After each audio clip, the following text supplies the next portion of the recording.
There is a version of the Louisiana bayou built entirely for the tour boat schedule. A flat-bottomed skiff idling beneath a canopy of Spanish moss, a guide leaning over the rail with a chunk of raw chicken on a stick, an alligator gliding into frame right on cue, close enough for every phone camera on board to get the shot. That version is real, and it runs on a reliable schedule out of docks all along the swamp corridors ringing New Orleans. A genuinely impressive piece of wildlife tourism built around one of the most recognizable animals in American folklore. But the bayou itself, the actual wetlands stretching for hundreds of thousands of acres beyond the tour route, does not operate on a schedule at all, and it holds at least two other stories the tour boat never has time to mention. Before we start, if the space between what a place shows you and what it actually is stays with you after the trip ends, go ahead and subscribe. And tell me in the comments if you've ever taken a swamp tour, because I want to know what you actually saw versus what you were told to expect. Start with the animal. The tour boat is built around, because even the most familiar predator on this list carries a wrinkle most visitors never hear about. The American alligator, Louisiana, holds one of the largest alligator populations of any state in the country, spread through an estimated several million acres of coastal marsh, cypress swamp, and bayou habitat that constitutes some of the most productive alligator range in North America. The state's own wildlife agency actively manages this population through a regulated harvest and farming program that has become a significant part of the state's rural economy. And Louisiana's alligator management approach is frequently cited by wildlife biologists in other states as a model for balancing a genuinely large predator population with a working landscape full of people. This is not an animal in hiding. It is an animal the state has learned to manage, market, and monetize with a level of institutional comfort found almost nowhere else. The species survives. What the tour boats rarely dwell on is the sheer scale of what that management actually implies about how many alligators are out there beyond the specific, well-trafficked channels the boats run. Louisiana's alligator population estimates, drawn from aerial nest counts and harvest data collected across the state's coastal parishes, place the total number of animals in the range of a couple million, a figure so large relative to the length of navigable tour routes that the animals reliably seen on any given tour represent a vanishingly small fraction of the total population, the rest scattered through backwater channels, private marshland, and flooded timber that no regular tour ever reaches at all. Move now from the animal everyone expects to the one almost nobody expects, because Louisiana's swamp country carries one of the oldest, most persistent unresolved wildlife questions in the American South, a question that predates the alligator tour industry by more than a century. The so-called Louisiana panther, or black panther, depending on which parish you're standing in when you ask about it. Reports of a large, dark-colored cat moving through Louisiana's swamps and bottomland forest stretch back through generations of Cajun and Creole oral tradition, described consistently across unrelated families as a shape gliding through the cypress at dusk, a scream carrying across still water at night, a set of eyes reflecting a boat's spotlight from the tree line before vanishing. Louisiana wildlife officials have, for most of the 20th century, treated these reports with the same institutional skepticism. State agencies across the eastern half of the country have applied to similar cougar reports for generations, attributing the overwhelming majority to large domestic cats, dogs, bobcats, or simple misidentification in low light across water that distorts both distance and scale in ways daylight terrain does not. What complicates the dismissal, in Louisiana's specific case, is the added detail carried through generations of local testimony, the insistence, repeated independently across parishes with no obvious connection to one another, that the animal being described is not merely a cougar, but a black one, a melanistic individual, a color variant that mainstream wildlife biology has never confirmed in any verified cougar specimen anywhere in North America, despite the species' well-documented range across 2 continents. This detail has, for most researchers, functioned less as supporting evidence and more as a reason for deeper skepticism, since a color-morph biology has never once confirmed in a species with an enormous, well-studied range is considerably harder to accept than an ordinary tawny cougar simply extending its range into unfamiliar territory. And yet the underlying biological question, whether ordinary tawny cougars themselves, color aside, might still be present in Louisiana's least accessible bottomland forest,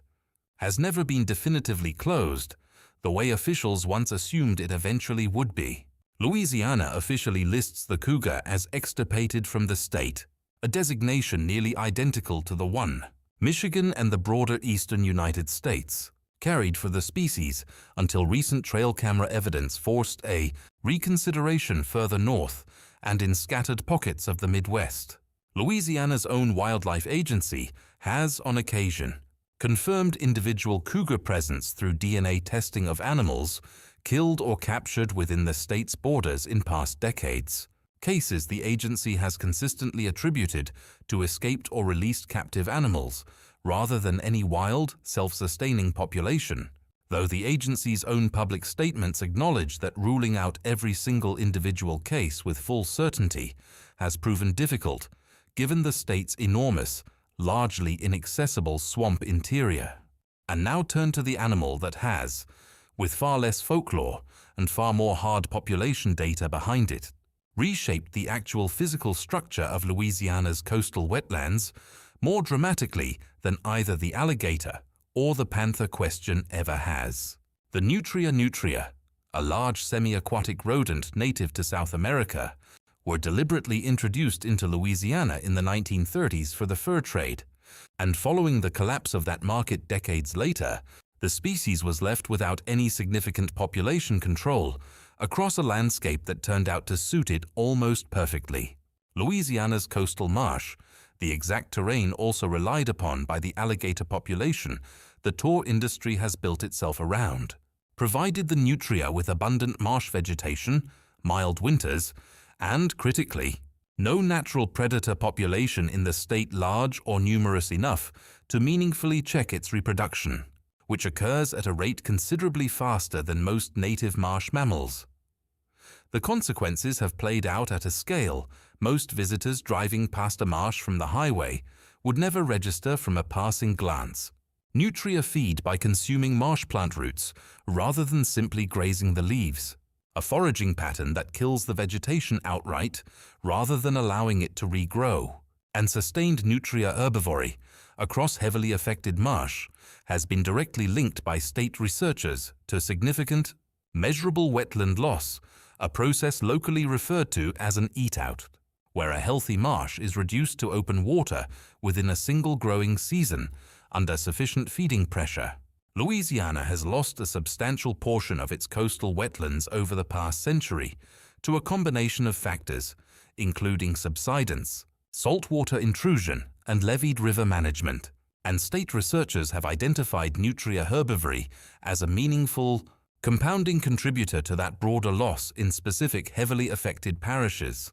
a contribution significant enough that the state has run an active bounty and control program for decades, specifically targeting the species. The scale of that control effort tells its own story about how large the underlying population actually is. Louisiana's nutria control program has paid out incentives for the harvest of many hundreds of thousands of animals in a single season during the peak program years, and even that harvest volume has, by the state's own assessment, functioned more as population management than eradication, holding numbers down in the most heavily monitored parishes rather than eliminating the species from the landscape entirely. The animal remains, by any reasonable measure,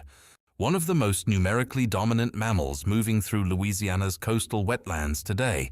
considerably more numerous than the alligator the tour boats are built around, and almost entirely absent from the narrative most visitors ever hear.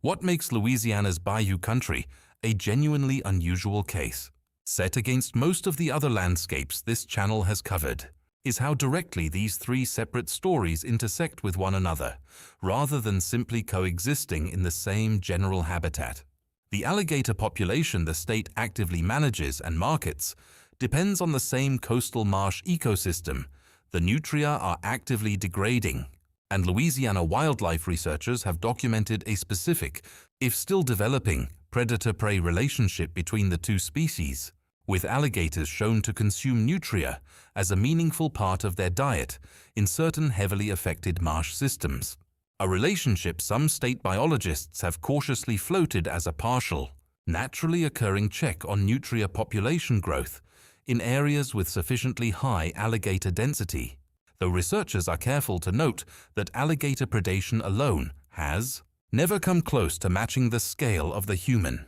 bounty program in actually controlling nutria numbers statewide. The panther question sits somewhat apart from this ecological interplay, since if a resident population does exist anywhere in Louisiana's remaining bottomland forest, its presence would represent something considerably rarer and less economically visible than either the alligator or the nutria story. An apex predator operating in the deepest, least accessible interior of a landscape, already losing ground to the marsh degradation, the nutria are actively driving. Some researchers who have studied predator-prey dynamics in similar southern bottomland systems have noted, mostly as an aside rather than a formal finding, that a genuine if small cougar population, should one exist undetected in Louisiana's remaining forested interior, would have no shortage of prey available to it, given the state's abundant deer population and the sheer biomass of smaller mammals, nutria included, moving through the same wetland edges.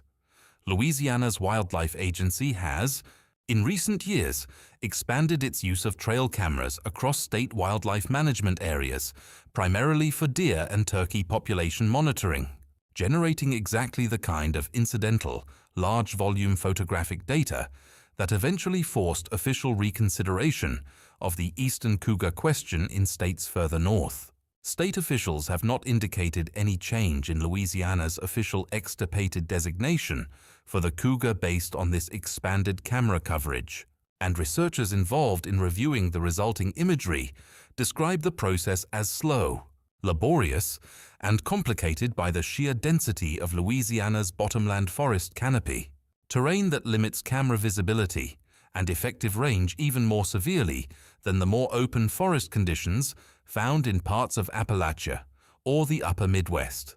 The nutria's continued expansion, meanwhile, has drawn Louisiana into an unusual position among American wildlife management programs,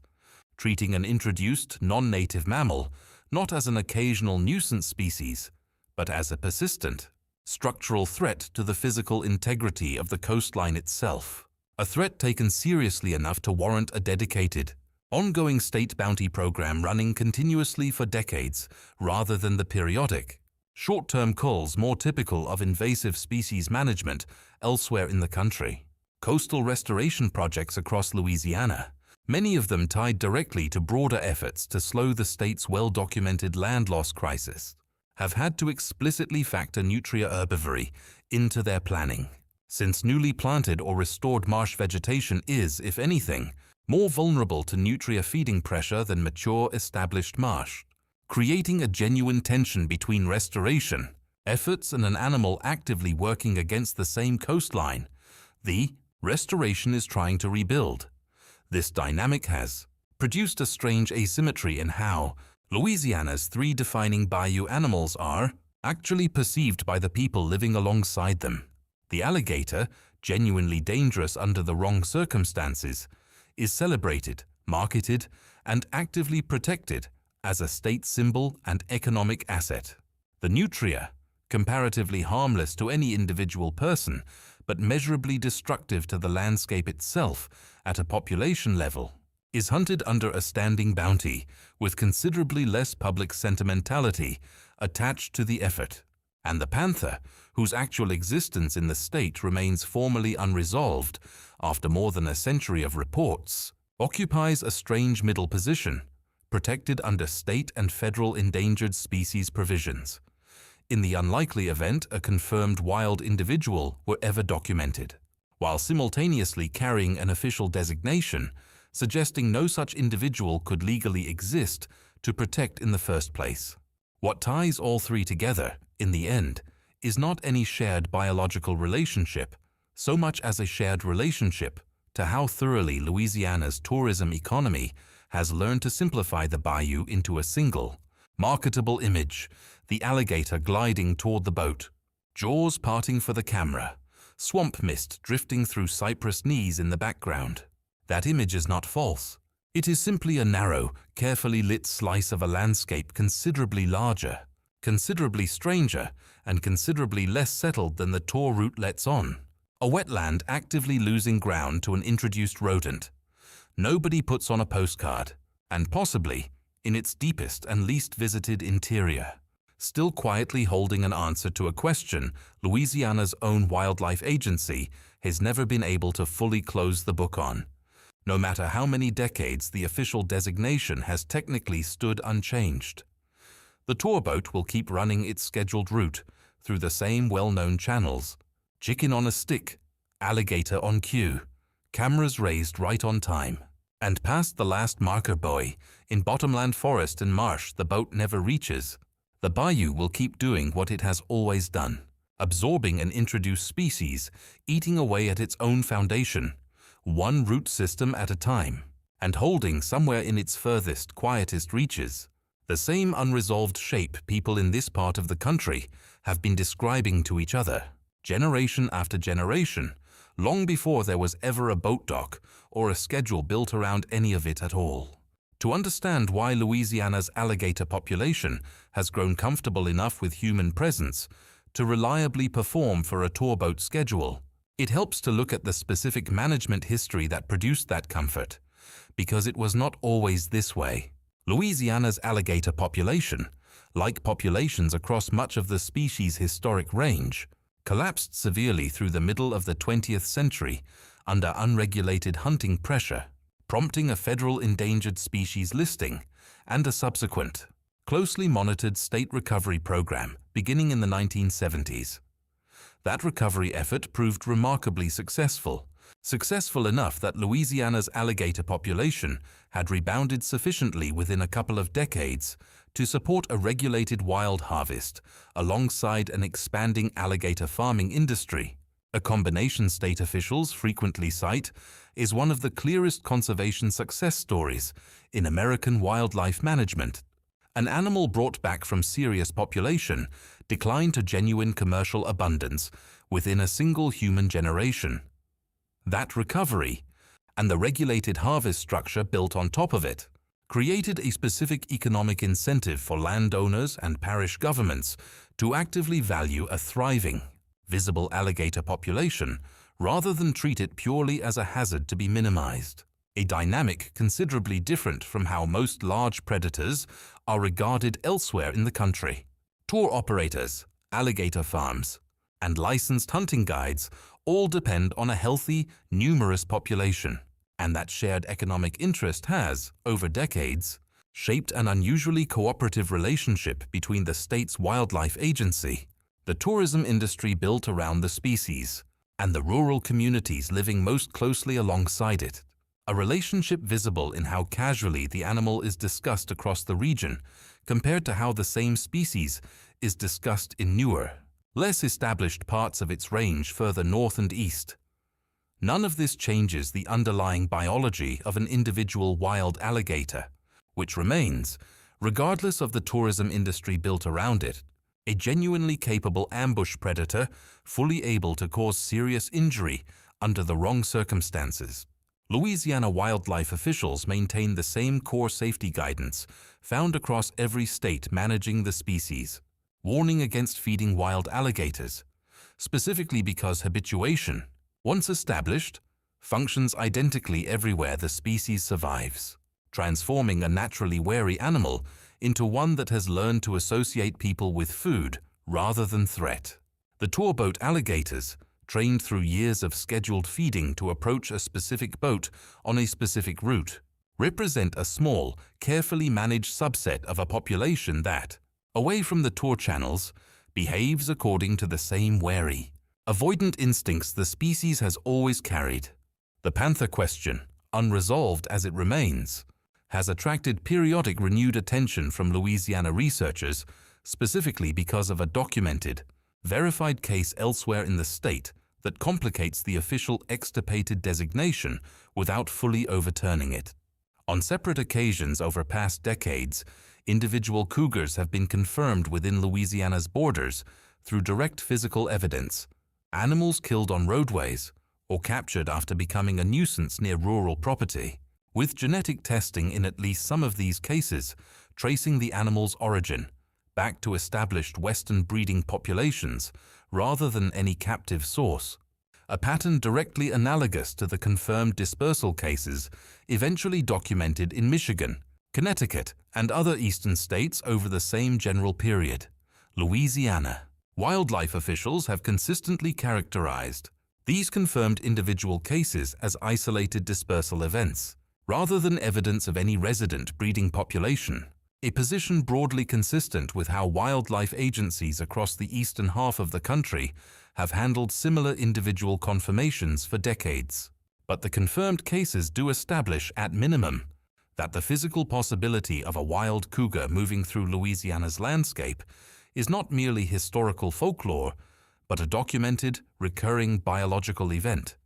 Individual animals capable of covering enormous distances arriving in the state with a frequency researchers acknowledge is difficult to fully track, given the sheer scale and inaccessibility of Louisiana's swamp interior. Compared to more open terrain in other states, the specific insistence on a black or melanistic variant, woven so consistently through generations of Louisiana oral tradition, remains the detail most researchers point to as the clearest evidence against a resident population of true cougars specifically, since no verified melanistic cougar specimen has ever been documented anywhere in the confirmed range of the species. Despite extensive study across both North and South America, some researchers who have examined the folklore pattern more closely have suggested an alternative explanation worth considering, that a genuine, if rare, cougar presence in Louisiana's forested interior may have become entangled over generations with independent reports of other large, dark animals including melanistic bobcats, which do occur, along with simple misidentification of black bears moving through dense cover at a distance, producing a composite folk description that blends several genuinely documented animals into a single persistent Black Panther narrative that outlived any single original sighting responsible for starting it. The nutria's ecological impact, meanwhile, has continued to draw increasing research attention, specifically because of its direct, measurable connection to Louisiana's broader and considerably more consequential coastal land loss crisis, a crisis state and federal agencies have identified as a genuine long-term threat to coastal communities, infrastructure, and storm protection across the entire southern portion of the state. Researchers studying marsh loss patterns have worked to isolate nutria herbivory as a specific, quantifiable contributing factor alongside the larger, better-known drivers of subsidence, sea level rise, and altered river sediment delivery caused by decades of levee construction along the Mississippi River. And while nutria alone are not considered the primary driver of Louisiana's overall land loss, researchers have documented specific marsh areas where concentrated nutria feeding pressure has accelerated vegetation loss significantly, beyond what the other factors alone would produce. This research has shaped how Louisiana's coastal restoration planning now approaches nutria control, treating population management not as a separate wildlife issue, but as an integrated component of broader coastal protection strategy, with newly restored marsh areas specifically monitored for nutria activity, and in some cases, receiving targeted control effort, specifically because newly planted vegetation lacks the established root structure that allows more mature marsh to better withstand moderate feeding pressure. State officials involved in coastal restoration planning have been notably direct in public communications about this dynamic, describing nutria control as functionally inseparable from the broader, multi-billion-dollar effort to slow Louisiana's coastal land loss, a framing that elevates what might otherwise be dismissed as a minor invasive species nuisance into a genuine, ongoing component of state infrastructure and disaster resilience planning. The bounty program itself has evolved over the decades in response to funding availability and shifting fur market conditions, with participation and total harvest numbers fluctuating considerably from year to year based on factors largely unrelated to the underlying nutria population itself, including changes in per-animal incentive payments and the number of licensed trappers actively participating in a given season. Wildlife officials administering the program have been candid that harvest totals function more as a rough population pressure indicator than a precise population census, acknowledging the genuine difficulty of accurately counting a highly reproductive, semi-aquatic species distributed across hundreds of thousands of acres of dense, difficult-to-access marsh terrain. The same fundamental measurement challenge that limits precise population. Estimates for the state's alligators and its hypothetical resident panthers alike. What emerges across all three stories is a landscape considerably more dynamic and considerably less settled than the postcard version the tourism industry has built around a single, camera-ready predator. The alligator population, genuinely recovered and genuinely thriving, still depends on a marsh ecosystem under active, measurable assault from an animal most visitors have never heard of and would likely fail to recognize even if one swam directly past the tour boat. The panther question, formally closed by official state designation, remains functionally open in the same slow, evidentiary way.